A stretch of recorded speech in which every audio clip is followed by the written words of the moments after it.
With that, I would like to give the people who are here the first chance to ask questions and voice your concerns. Um, and maybe you're excited about it too. So good, bad, both is good. We will listen. But the only request that I have is because we have people virtually attending, for people in person, if you could either go to the dais or we do have a microphone as well. If you could be mindful of using that so everybody can hear us, we'd appreciate it. So who wants to go first? Go ahead, Jeff. Yeah. Are we good? Okay. Jeff Losey from the Home Builders Association of Tri-Cities, and thank you for putting this back out again for more dialogue and more discussion. And thank you, Harold, for expanding upon it.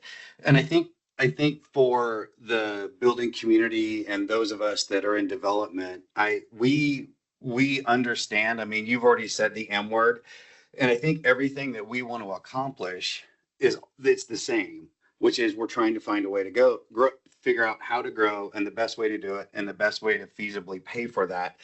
And even when we started with the traffic impact fees and the zones, and again, nothing that I will ever come out with the Home Builders Association saying we support. However, we understand that there is a mechanism needed to make sure that you have the funding that you need because of the 1% property tax cap. And that has to be realized as this comes into it. I always support an enterprise fund with every jurisdiction, building, planning, sewer. It's important that it has to fund itself, which means you have to have the funds to be able to run it. And that being said, the other part of it, I think that was a little bit frustrating looking at this, because I am certainly one of those, if I can find a way to compare one stat to another to my benefit, I will do it. And when the stat came out, and one of your comparables is West Richland that you keep referring to, it's a 17,000 population city compared to 81,000. West Richland doesn't have the tax base, commercial tax base that the city of Pasco does.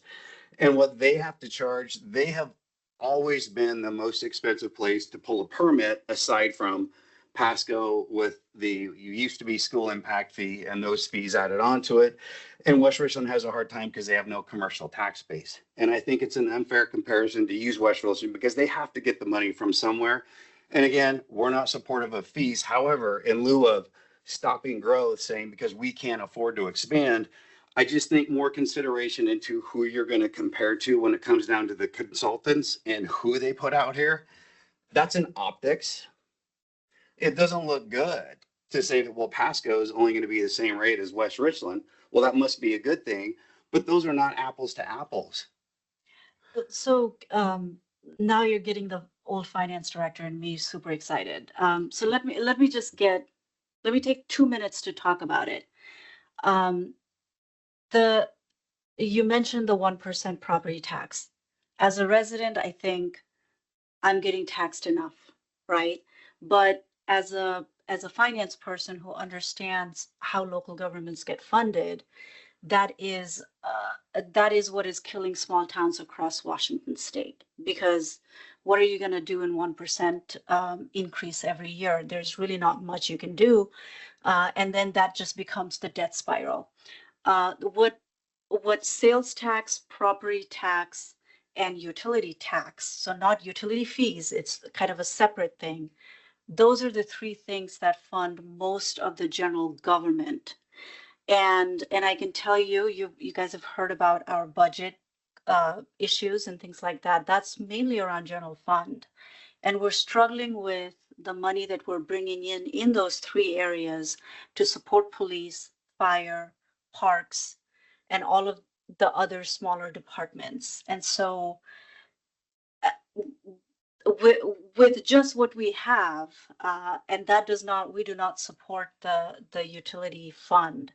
And so I get what you're saying. West Richland is small, but their growth trajectory has been similar in what the infrastructure demands.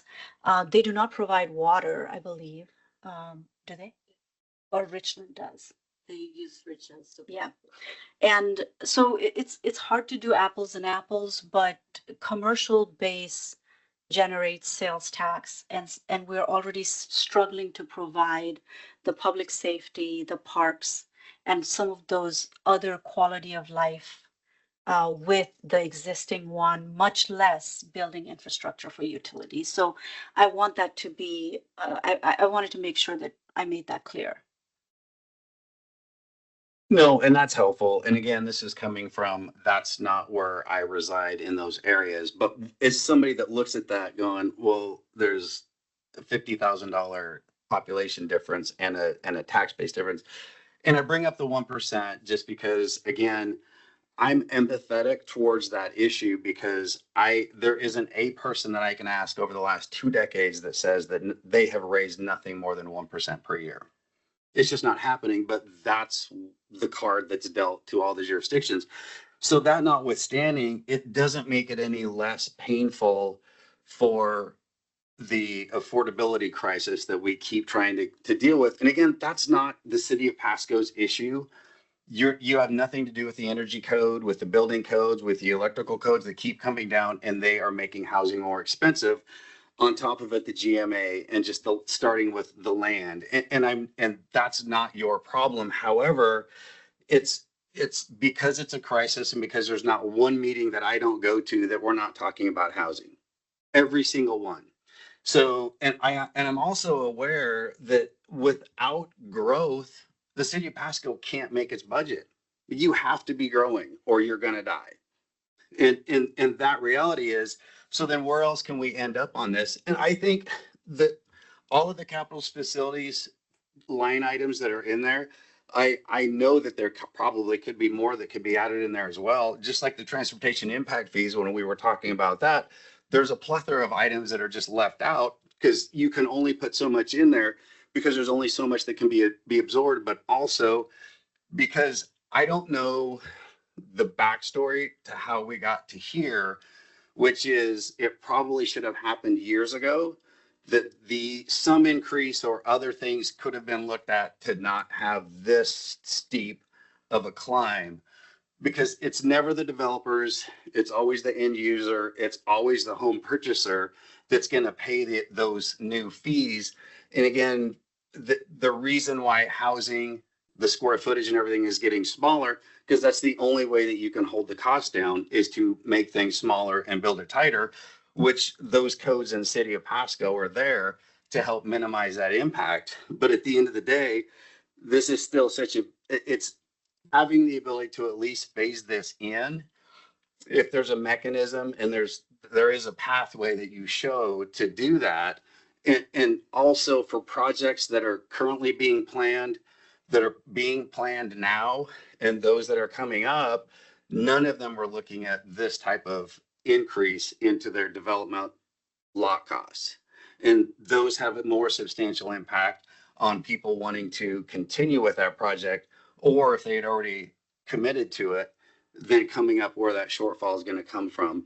And I think those considerations would be definitely appreciated on not having it all happen at once. But I think there's a clear need that has been shown that the current capacity is going to hit its max, and you have things that you need to have done. And again, don't support any increases in charges or fees. However, we still want things to run right, because as developers and builders, you want to have a thriving, good community that people want to move into. But if the sewer's backing up all the time, nobody's going to want to come in there. So I think those are all, and that's just, again, oversimplifying it. But we're cognizant of the fact that something needs to happen. But with this substantial of an increase, it's just a lot at one time. And any way to phase that in would definitely be more palatable for a lot of the plans and the developments that have already been in the works. It would make those a lot more, they could figure out a way to deal with it if they had a lead time of it coming up, rather than looking at a month down the road. And that's when everything changes. That would make a bigger difference. I'll let somebody else go. Thanks. Thank you.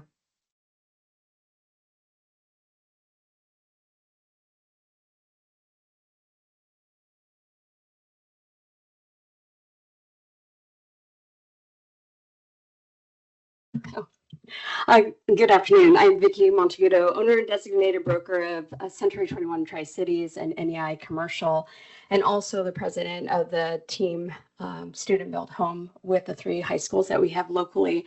And so we're always cognitive of and conscious of the numbers, especially when it comes down to permitting and overall costs and how that's impacting our affordability costs. And we all know that about 32% of our overall retail costs is due to regulatory and costs such as these. So my question is, for the additional capacity of 6,200 ERUs, what is the usage per single family home in terms of ERUs for water? Yes, the demand per ERU onto the system is in the order of 330 gallons per day. 330 gallons per day. So that's how that calculation is done. You look at that 6 million gallons per day available divided by the number, the demand that each unit causes onto the system, which is 330, and that accounts both what is being metered out and what is the unmetered burden, right? You're producing this much water in order to serve a population. And that's how you get to those 7,200. Okay, in 2025, how many single family SFR permits were issued?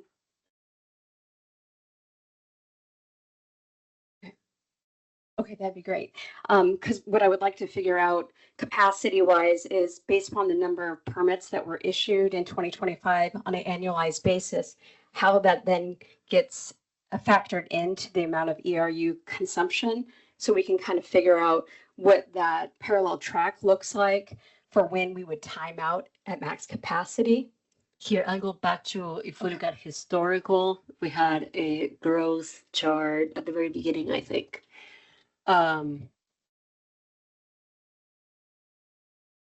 There, so you can see how much it grew between 18 and 2023 for single family. So correct, because it looks like based upon the user consumption and service connections, we're increasing at about 5.4% on an annualized basis. And so how many connections did we add between 2024 and 2025? Around 3,200. 3,200. Oh, sorry, you're asking for 2024 and 2025? We can get you that number. Okay. Yeah. So let's just pretend, because all of Tri-Cities had about 1,600 finished lots or permits for Pasco. If it was, let's look at 1,000 units. So 1,000 units on an annualized basis. How long would it take us to eat through that additional capacity of 7,200 ERUs? Well, you have to think about your most, you have to think about sewer first, because sewer has a lower And limit. that was 3,500 3,500. ERUs. So Okay. you're looking at 3.5 years. Oh, 3.5 years. Yeah. Okay. With that projection. Okay. but if you look at, so can I point? Oh yeah, I can. So here, like this is 1 year of growth, right? And it's consistently growing. Single family, right? And you're seeing just about 1,000. And that Sure. has been our historical trend, which when we look at sewer, you saw that graph and it was like, we are meeting what our projections were. So that is like, So it's you're following saying the same line. that we just effectively time out for our ERUs for sewer capacity in 3.5 years and then water in 77.2 years? Yes, that is if you only have single family. Sure. Because it's complemented by multifamily commercial. Yeah, and commercial and Okay. industrial, right? So the number is not a number that we can calculate linearly, right? And it depends on what. Right, because you got blended factors. Yeah. So it's probably less than that when you have commercial and industrial. Because that is what we're trying to fight through, right? Is affordable housing. And is there a way to kind of masterfully blend in, sure, at $866 for water and sewer connections currently, but is there a way to stair step that up so that there's not 11.5 times X from the $866 up to the $10,000 number? Because what would that make for SFR construction if we've got that new figure of we'll call it roundly $10,000? What would our permit fee be, total permit fee be? Well, it would kind of depend on where you are in the geography as well, but I think we've done a presentation on this, Okay. and we can provide that number to you. I feel like we recently did it, and I should be remembering this Because that number. would be interesting to see how then that correlates with total permit fee, then compared to Kennewick, Yeah. Richland, and then West Richland. We've done that exercise, and the number is escaping me, and I do not want to say something that's on my head that might, Right. the first number sticks to everybody. So we can provide that and include that in the webpage as well. Perfect. That's a discussion that we've had with our council. And we also have irrigation connection fee, but you might be building in an area where there is no irrigation that is provided by the city. So you might be paying it to Skivet or Franklin Irrigation District. And so there might be some variations, but we can give you that apples to apples as much as we can comparison. Is there a way to create milestones of doing a reduced increase, but then as far as sewer, because it times out, let's say in 3.5 years or sooner, make it where those are increased, but then I guess the question is, can sewer and water be separated so that we're not tapping in and doing the water plant sooner than this? Well, they are separate. So when we talk about enterprise fund, one of the things that people can feel comfortable about is we don't just get audited by the state auditor's office who are here 9 months out of the year, right? Because we get 3 different audits. And so, but the additional oversight that the fund, this services get, utility services get, is that we get even a more thorough audit, which is with our bondholders, because they want to make sure that we are in good financial standing for as long as they're holding that loan. And we meet with the rating agency on a regular basis. And they're every time looking at and assigning a grade to us. And one of the things that becomes tricky as you're kind of playing these games is that they will say, well, you don't have enough revenue, so we're going to increase the rate at which you can borrow, because we're not sure if we're going to do this right. And so our cost of borrowing goes up significantly. And so that becomes a challenge. So we have to be careful about what projects we have in line, because they look at that, and then how we're increasing our rates and fees, and they look at that. And so if it's too close, they'll say, come back to us later, or usually it's I'll allow you to borrow, but it's just going to be a higher rate, which then increases the cost for 30 years, 40 years to come for us. Right, which because makes the it- compounding effects of it. And I think The other point I want to make here is in government, unfortunately, it's frustrating. We move slow, right? And some of that's by intention. But when we're talking about a 3 to 7 year time frame, for us, that's almost like tomorrow, because it takes us a significant amount of time to design, get permit approvals with ecology, those kinds of things. So really to add capacity to be online within 3 years, like we need to have already started that process now. And so that's some of the challenge. And I appreciate the concept of phasing in. But we're also running to the point that we're at 82% capacity. At the rate that we're growing, we need to start working now on building that capacity in. And we have to be able to fund that up front, right? We have to be able to secure the funds to pay the contract so that when I enter into that $50 million contract to build something, as well as the $15 million to design it, I know where that money is coming from. And in water and sewer, that comes from our rates and our connection fees, right? We don't fund water and sewer through property tax. This is an enterprise fund. It's standalone. The costs and the revenues are all balanced separately from all the rest of it. Your property tax pays for your firefighters and your streets and police officers and general administration, but water pays for water, sewer pays for sewer. There's not a whole lot of mixture in there, but I guess the point is that in my opinion, and hopefully the mayor, the council members don't get upset with me in saying this, we've been delaying this long enough to try to keep that financial impact off of the citizens. And now we're at a point that we're critical that if we don't start doing something, we are going to have to slow the growth because we're not going to have the capacity to be able to do it. And we want to avoid that.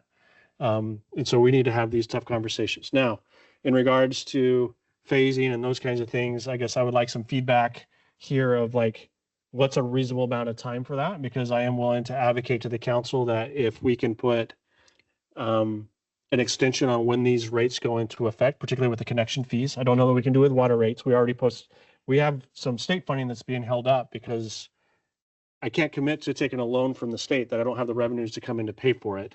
And given that the council wanted to talk about this more, they've tabled this. So we weren't comfortable in moving forward and approving that loan from the state if we don't have the money to pay for it. So we do have a big chunk of state funds in jeopardy right now if we don't make this decision soon. But there is potentially some more flexibility on the connection fee side that, what's a reasonable time frame for that? Because we may have some wiggle room. Now that may generate an additional increase on the rates for a period of time to be able to do that. But that there is some flexibility there with that I would like some input from today. And I think Kaylee found some answers to some of your previous questions as well. Have information for single family permits for 2024. We issued 320 permits. In 2025, we issued 268 single family permits. And that's single family only, not including multifamily or commercial. Okay, and then does that change the outlook of capacity for sewer and water now knowing those numbers?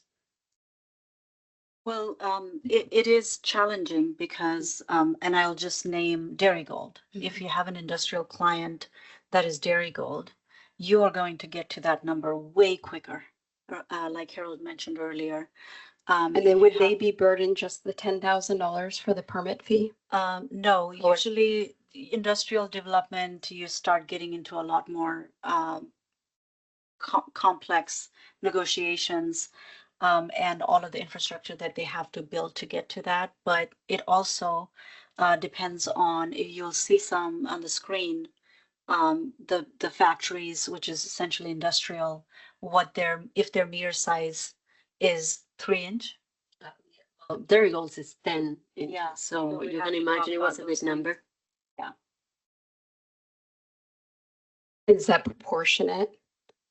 If it goes SFR comparison of the 5282 relevant to an entire plant factory with 3-inch meter at 29,695.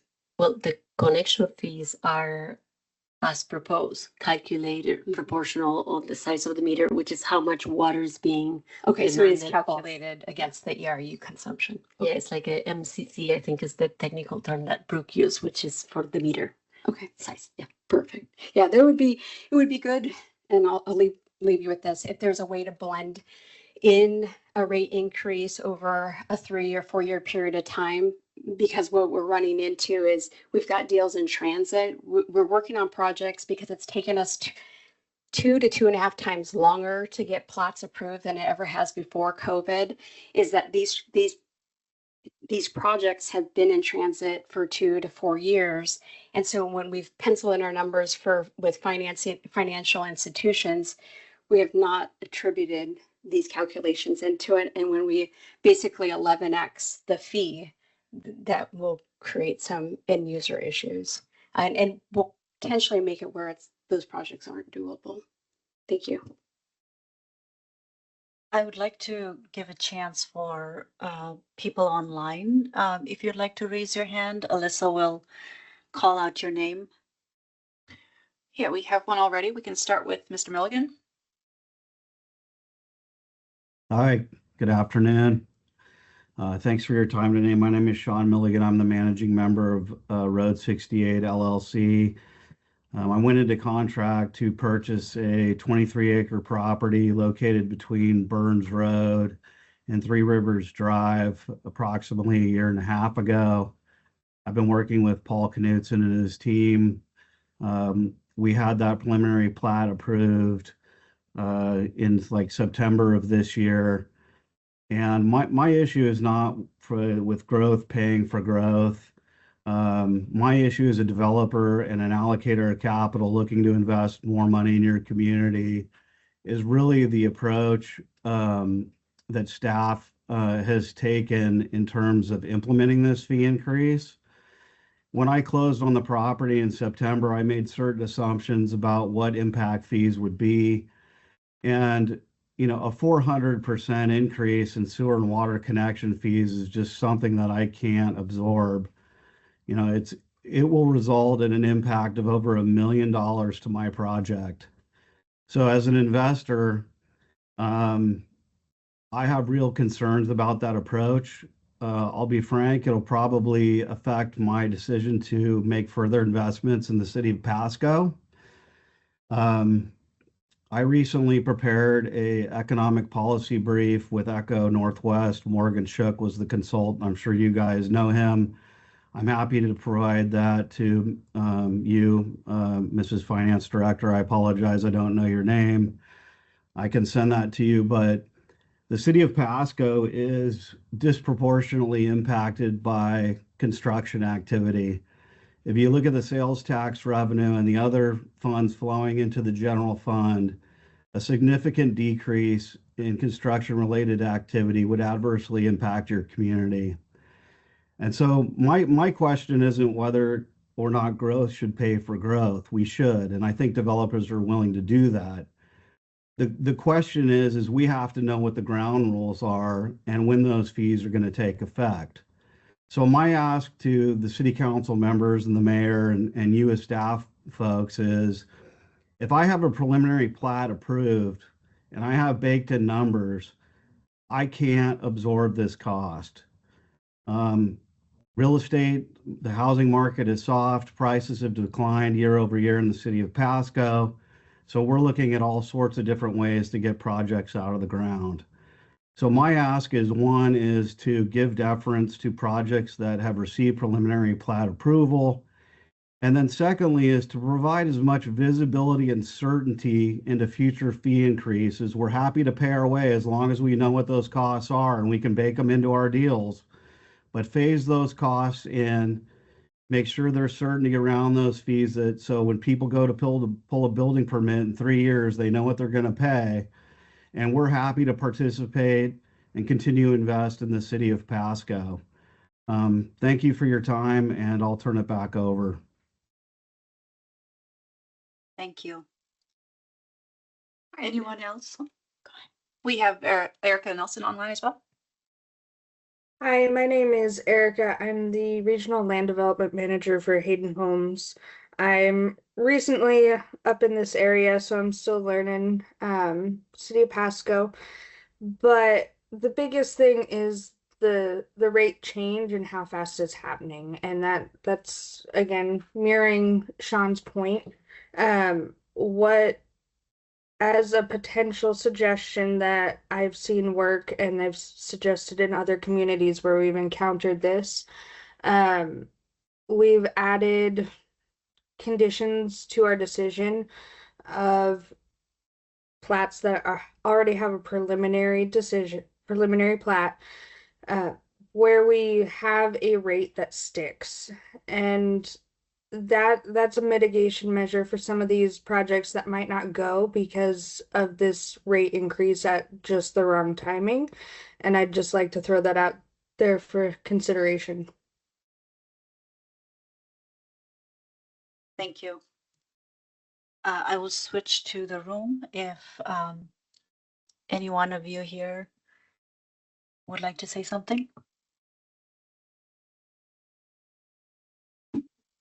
Hi, thank you. I'm Ken Poletsky, broker owner of Community Real Estate Group. I come to these meetings because I represent developers and builders and consumers that buy and sell homes here in the community. And just a couple comments and questions that I would have regarding this. I attended the city council meeting when it was presented, spoke at that meeting about affordability, and affordability is a big thing. It's not just here locally, it's across the whole entire country.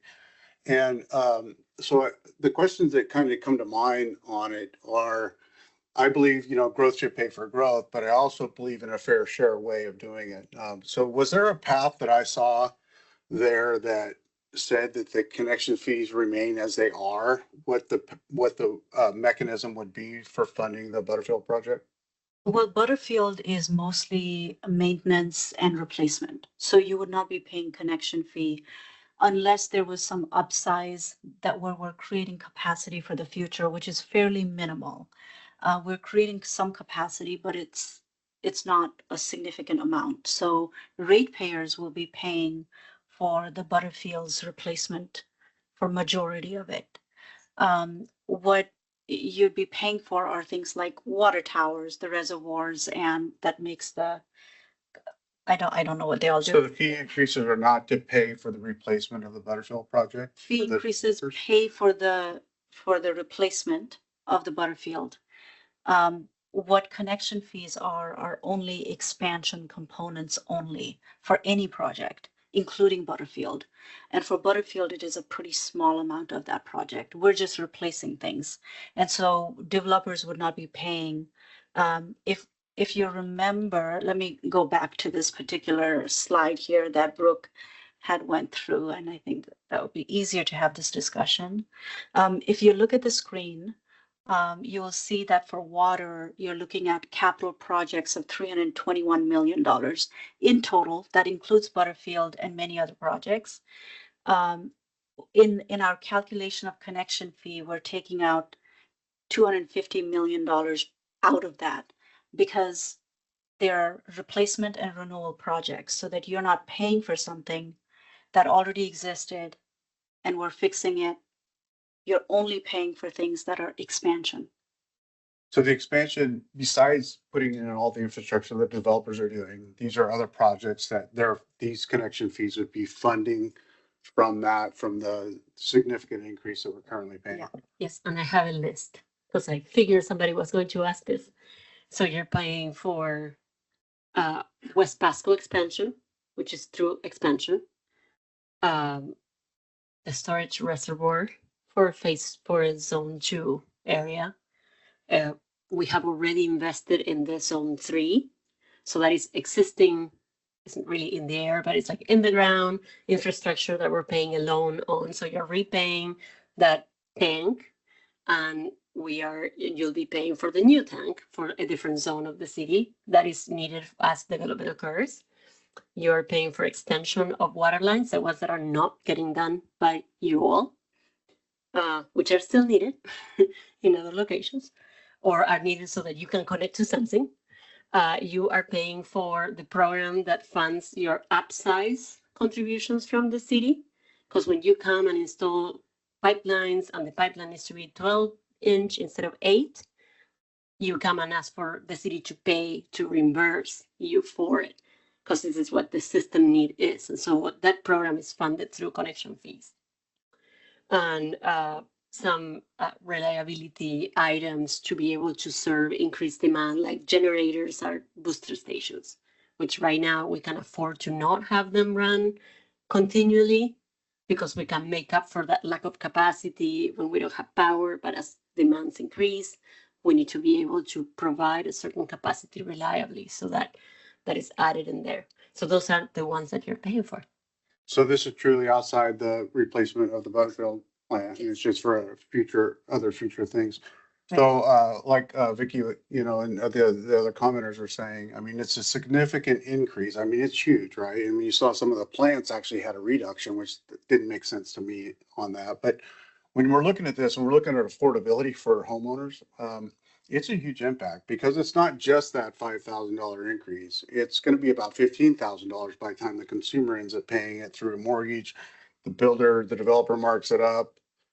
Then the consumer has to pay for it. Then they're paying interest on it. And it begins to make an impact across the entire city, because what happens is comparable analysis. When you're running comparables, you're starting to compare square footage to square footage. Pretty soon your resale market starts to increase with that as well. So we're really having an impact to the consumers as we do these. And I would really, really encourage that if we're going to be looking at increases for improvements such as these, that we look at them not only as a staggered start, but as a sunset clause, to where maybe they can be reduced into the future. So we're not, kind of like the school impact fee happened here recently, and that made a big difference. All of a sudden, the prices can come down a little bit, right? Because everything else is pushing that up, inflation, all the materials and things that are going on in the country. So that would be one necessary suggestion that I would encourage.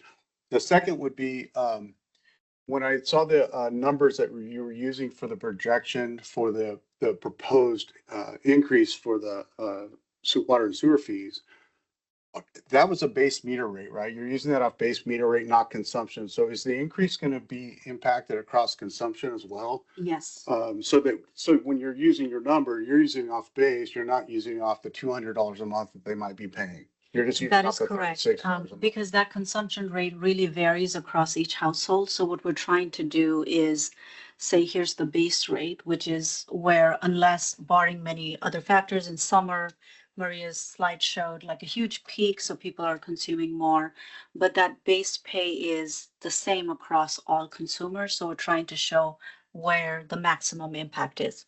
Wouldn't it be better to just use an average monthly fee for all of the consumers in the city so that you can use it off of that versus a base rate, which every household is using it differently, right? I Yeah, mean, so especially water, peak time of year. the table in water in the first slide that we looked at is for the standard 3/4 inch meter plus the average use for single family, which is the 7 cubic feet of water usage. So that is an average bill. If you average City of Pasco single family monthly payments for those single families, that is what is in that the one that has all the scenarios. I think for sewer though, we may have used base rate only because single family does not have meter sewer. And so that is the only pay base rate. And that is single family, not commercial. Commercial is different. Can you reference the slide that showed the monthly? Absolutely. Just so I can. Yes, graph and this there's a little bit. very small note there. It's just hard to read. Yeah, it's at the very, very beginning. Cause I went back, I own properties Yeah, in right. Pasco and I went to look at the meter rate and I'm like, well, what's that gonna increase? Cause I pay the utilities for those rental properties. So that's gonna be an increasing not just to home buyers, but now it's gonna be increasing to renters as well. Yeah, and like we talked about, so you'll see the little note there, and my apologies, I thought we had just done the regular standard meter, the base pay, but it does have the 7 cubic feet of water usage. Again, that varies based on household, how many people there are. If they're watering their lawns with it, that goes, quite high on the irrigation seasons. Um, one thing to mention and mention again is it is a system that kind of needs to pay for itself. And I think it's a little bit of a summarization of, well, can the money come from somewhere else? And what Maria and her team have done exceptionally well is try to bring money from outside. And so we're constantly, this is one of our Butterfield plant funding is our legislative priority. And so we're always trying to bring in funding from outside so there's not an impact to the people here. So that's our first choice. And then we'll get into, okay, if we cannot get an outright grant, which I call free money, then can we get low interest loans so that the cost of borrowing is down, so that the impact is less? And so we try to balance that, but at the end of the day, we do have a requirement to, if you're planning to spend the money, you need to charge and you need to bring the money from somewhere. And then we're talking what that somewhere looks like. What are we allowed to charge? Because we can't charge willy-nilly either, right? There's very specific laws that dictate what can be in the connection fee calculation. And that's why you see the language that says proposed maximum. Historically, depending on how the city wants to attract and continue growth, if they have a lot of money overall, then they might choose not to go the proposed maximum route, not increase the rates either, and just, have, like Jeff mentioned, have the taxpayers kind of pay for it in a different way. We're not in that position. And honestly, most of Washington state cities are not in that position anymore. And so we need to bring the money in from somewhere, or we need to not do the projects, which we could just say, well, let's not do the projects, see what happens. But those things are really dire when we do that. And we do have a responsibility to grow per the law. we have the Growth Management Act that governs us and says you have to plan for those things and you have to do these things ahead of time before the people come. And so we're in this catch-22 of we know we need to do all of these things. We're required to do all of these things. It costs a lot of money. Ratepayers are going to be impacted. Developers are going to be impacted, and then those homeowners are going to be impacted. So what do we do? And that's the challenge ahead of us right now. Yeah, thank you. I understand the fact that you have to probably project it, right, in case you don't get the grants or you don't get the low interest loans. In the event that you do, is this going to be a rate that's going to be set by the city council and never come back down? Or is it something, I mean, if you did get the loans and grants that funded the project, even maybe you found extras, is this going to rate change going to be locked in place like this says a 4-year plan? It won't, it can fluctuate then. Yes, one of the proposals that we've made to council, and that's why we have been talking about these scenarios quite heavily. In fact, when we first started, there was 6 scenarios when you counted them all. Is that if we receive the funding that we think we're hoping we will receive, that we will come back to council and we'll make adjustments in the future. It also goes the other way, and I want to be super transparent, is that let's say we pick the 3-phase approach or the bids come out super high than what we had anticipated and it increases the cost, that might change the equation too.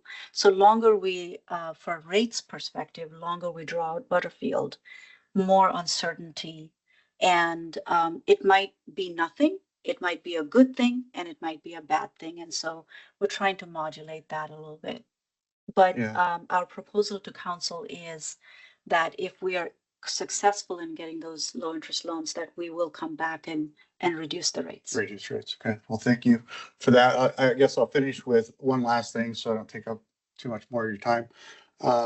Jeff pointed out in his comments about the comparison of some of the cities that you had on some of the graphs, and I would just echo that. I mean, I actually live in West Richland. And yeah, it's high to live there. I mean, the rates are high, the permits are high, everything is a little bit more expensive because it's less population. So it would make more sense that in a bigger city, that the fees would almost be less. And so I would just ask that the city not look at comparing myself to what their rates are and trying to increase it to get there, but to actually be utilizing the funds that you would be requesting the citizens to pay and the developers and builders to pay as a necessity, and then also allowing their the sunset parts of that clause where once it's funded, it can then be reduced. Thank you. Thank you. Could I give you a couple of things more so that you can digest, right? So some of the things that you are saying, like that inflation and the cost of living and having, like, I run the utilities. That's my job here, right? So I'm running it as a business, and it's a break-even business. So I am also experiencing that inflation and increased cost of construction, and all the things that come with running a utility that builds infrastructure and has crews of people working out and doing things and responding to emergencies and doing maintenance and so on. So that is true. We are seeing those increases, and some of those are reflected in what you're seeing here. Then the other things are, what we've done for loans and grants and how much we have brought. We talked a lot about Butterfield having low interest loans, and that doesn't quite benefit you all. I want to mention that all the expansions that we've done, both in water and sewer, have been low interest loans, at least partially. We've gotten grants from federal government for West Pasco expansion. We've gotten low interest loans for the tanks. And so I think that you are already seeing in that existing in the ground infrastructure investment, the benefits of having had the low interest loans, and we'll continue to do so. That is our job, and we love getting money from state and federal agencies to help us alleviate the burden. That is something we're very passionate about, and it feels really good to be successful and compete against others in the city and get that money and bring it to our community. I think,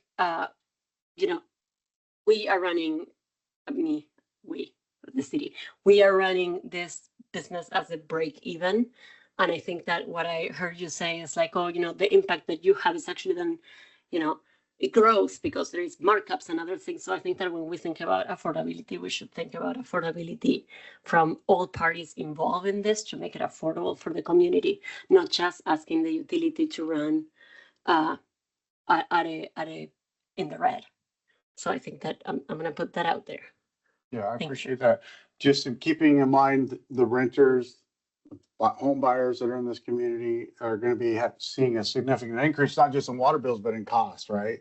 Rents and mortgages and things like that. So maybe we can figure out a way to stagger it, like you said. Thank you. Anyone online? Like I mentioned, we'll be here for as long as you need us, so till the questions keep coming. Ms. Crawford, would you like to speak online? I would. Can you hear me? Yes, go ahead. Okay. Hi, this is Gretel Crawford, and I just wanted to thank all of the Pasco staff and council members and the public for joining and listening and engaging in this conversation. I think that the very best outcomes always come when we talk to one another and we try to work things out, because we are actually a team. And I know that we talk a lot about growth pays for growth, but it actually is more than that. It is a shared interest, and it has to be a partnership between the municipality and the people that choose to live, do work, develop in those communities. I also, with my past experience, am very aware of the costs associated with running these municipalities. I think that one thing that we haven't really talked about, I know that April is listening right now, but it makes me very sad to think that we have to have these conversations when we pay so much in taxes, and so much of it doesn't come back to the communities at all. And I'm almost wondering if, I know that we share a lobbyist between Kennewick and Pasco, and they're a good lobbyist group, but maybe if there's even a federal lobbyist that can work on, as you say, grants, Risha, or some money, at least just giving back at maybe portions of our money, so that we can actually take care of the unfunded mandates, which is what drives up so much of these costs before we even have these conversations. Because otherwise, all of this is still just going to continue to somewhat run rampant. I don't know how feasible that is, but I do think that it would be worth looking at. I guess the other thing I have a couple of questions or concerns on, as I'm looking at some of these graphs and your numbers, and then also comparing that with some of my more recent numbers as a home builder and different permit fees and hookup charges that I've had recently. I have a couple of questions, and also just want to make sure that I'm understanding correctly. So I guess the first thing that I think is a huge win is if the school impact fee has recently been taken off. That's great.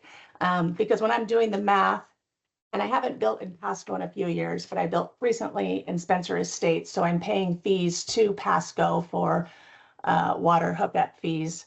But when that recent, with no sewer being involved, was well, it would have been $13,136.25 with the school impact fee. But if you take that out, then we're still just under $9,000. If you add the additional $8,000 that you're talking about, without the school impact fee, that is, so my math's a little bit different, between $16,000 and $17,000 per home. Is that accurate? Is that what you're what you're looking at?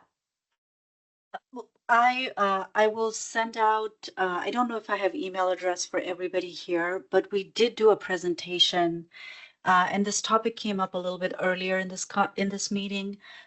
We have done an apples to oranges, I'm going to call it, comparison that we'll send out, or at the very least, update the website by the end of this week.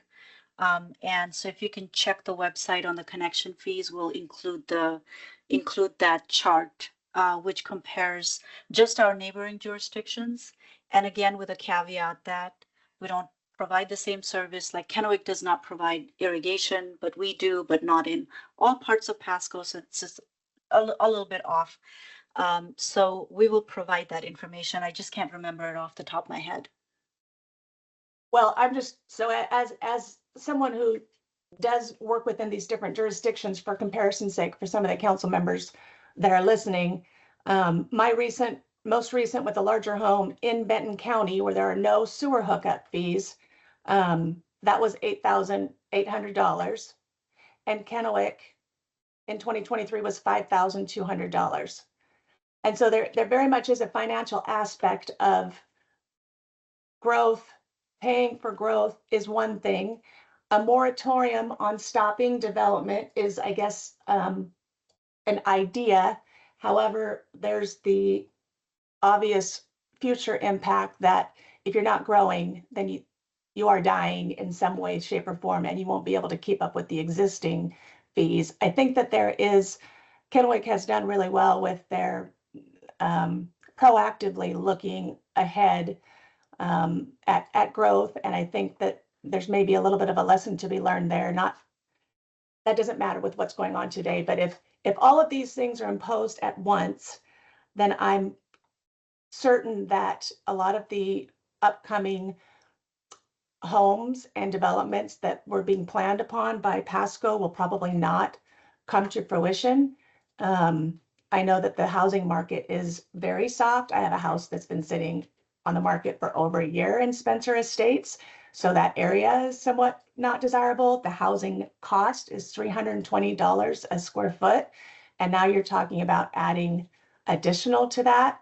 I know the city side of all the expenses. And again, I know that the unfunded mandates passed down are drowning the cities, but we have to find a way to work together to keep everything moving forward. And I think the key is working together. And I know that that's what you are trying to do today, but it is the developers, the job creators, the investors that are providing opportunity, housing, jobs, and more for the city. And so there might be a little bit of added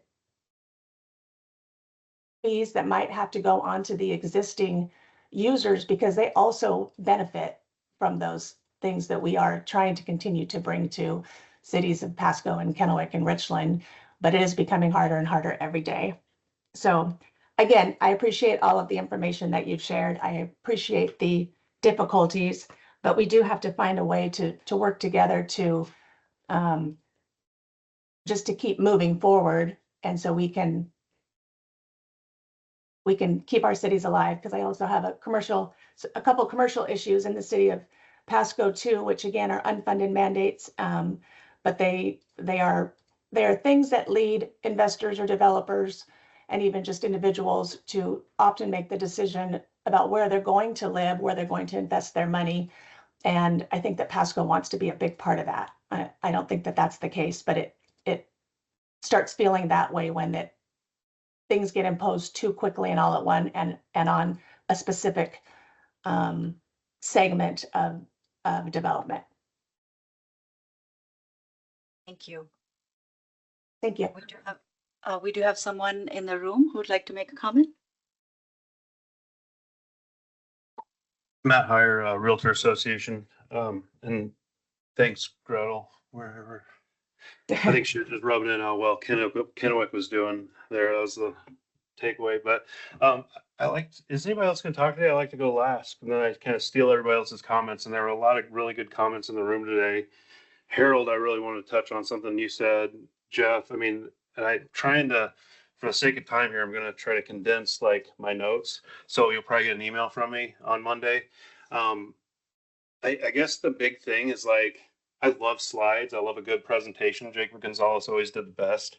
And you can just kind of look through them and dig through them for hours, and it really tells a story, stuff behind the scenes. But I see a lot of conclusions that you've made on behalf of the work you've done and that you'll present to council, and that you're asking everybody to kind of like trust and get behind. And to Harold's point and Gretel's point, we're kind of looking for the fair share and the proportionality and kind of like what we can kind of just walk away, high five at the end of the day, right? Conclusions, but not calculations. When did you say we would get to see the math behind it? Like how we got to the. It is on the website. We sent out a link to the development community. So it does have, it's on the city's website. It includes 4 different Excel sheets, but also other information. So you can go in and download that there. I'm going to look at that and try to just keep it quick and get it to you on Monday. Any other questions I have?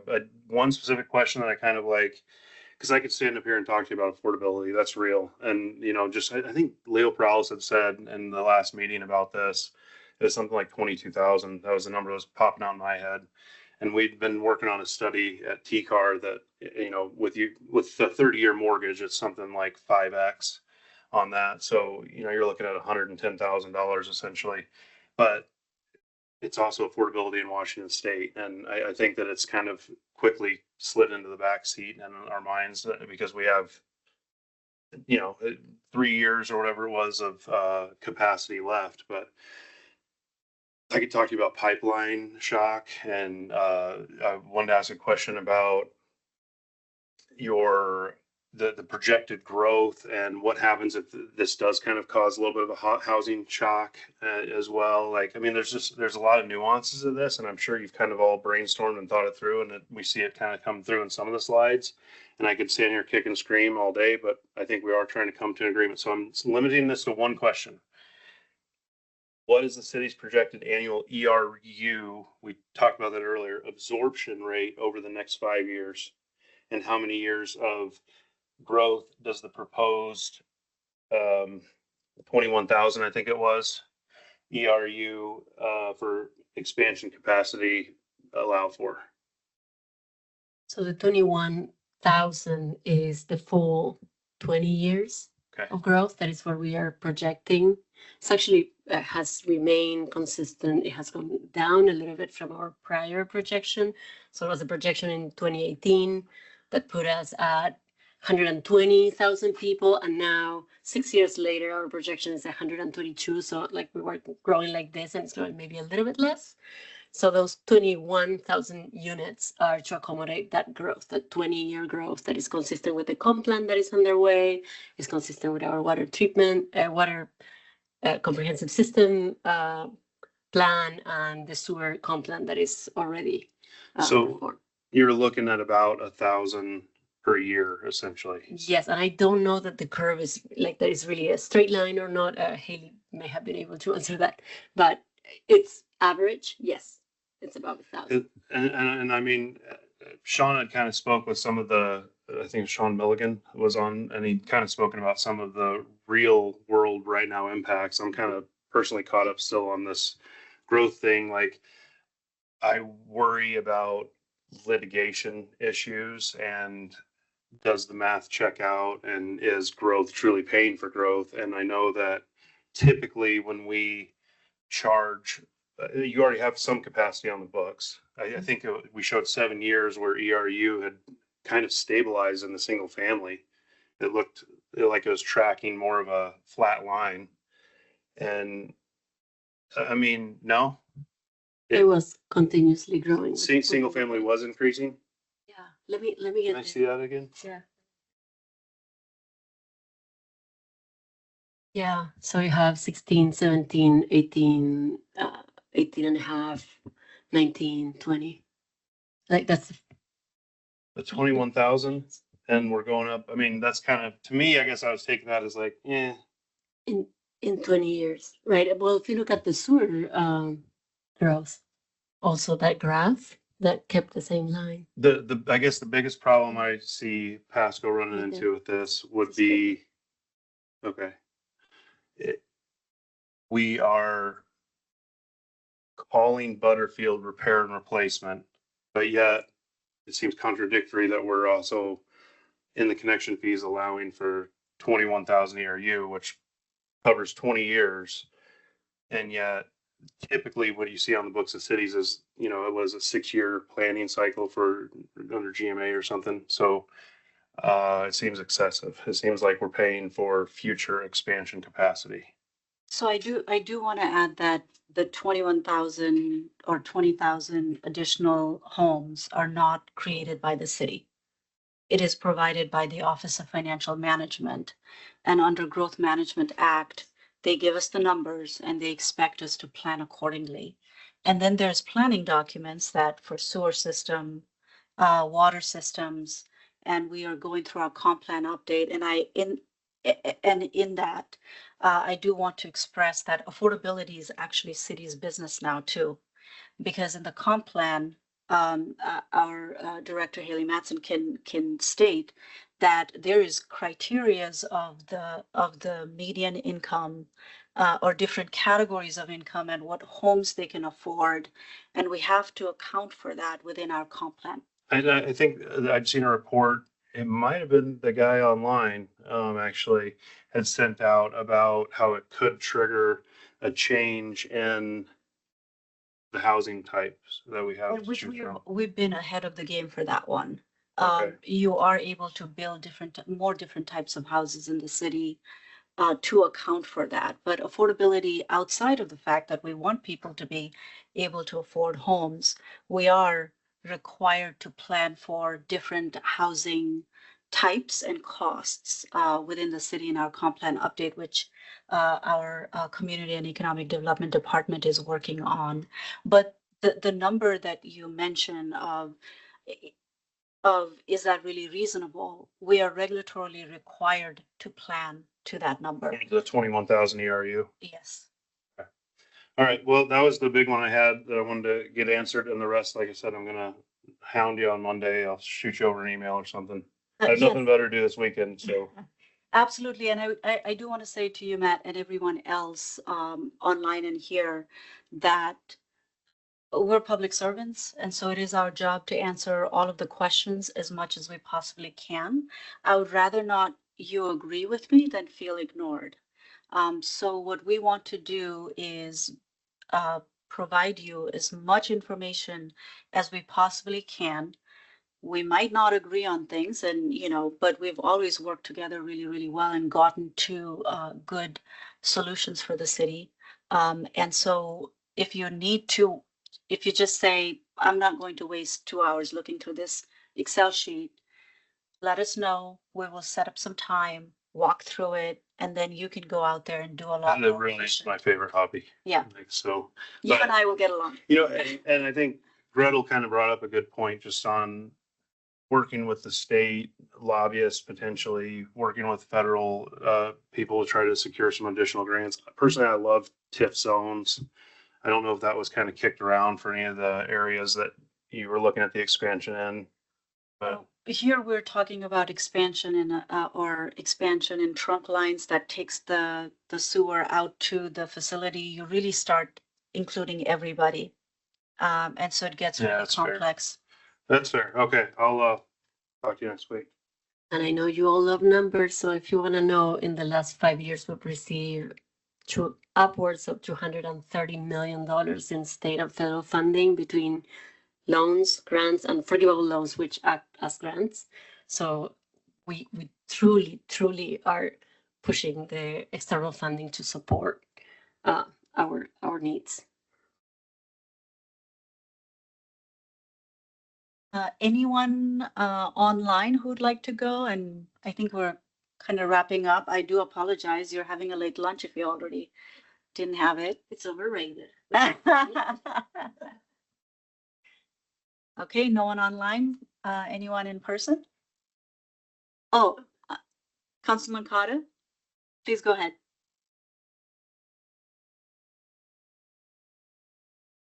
If you're speaking, can you hear me? Yes, we can hear you now. Yeah, I just wanted to thank everybody for being here. I certainly feel a lot more educated on the issue and know a lot more about this than I did before. So thank you again to everybody for attending. And to our city staff, thank you. Mayor Grimm, would you like to say anything?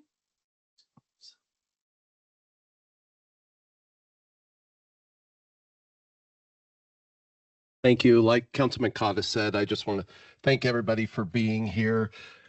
Man, my job is to make everybody happy. And yeah, this is one of those tough ones. I guess it starts with my wife since it's our 20-year anniversary. And here I'm spending it with you guys. But I hope you know that this is why we're here, why we care. And, you know, we want to find solutions here. And I've been back there taking notes, taking everything in, listening, and, you know, just realize this got to work for everybody. And, you know, I just appreciate just kind of the perspective Mr. Stewart brought. Obviously, you know, we need to grow, and it's finding that balance, just trying to, you know, make it work for everybody. The residents we have already, the residents that want to come, you investing in the community. I think Gretel put it really well that I really truly see this as a partnership where we work together as a city with developers to build a great city with a great quality of life for people to enjoy here in Pasco. So again, thanks everybody for being here today, and we're just going to keep doing our best at this. So thank you.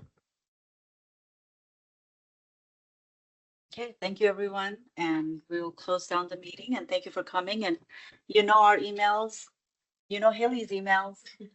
So please reach out, and our priority is to answer the questions.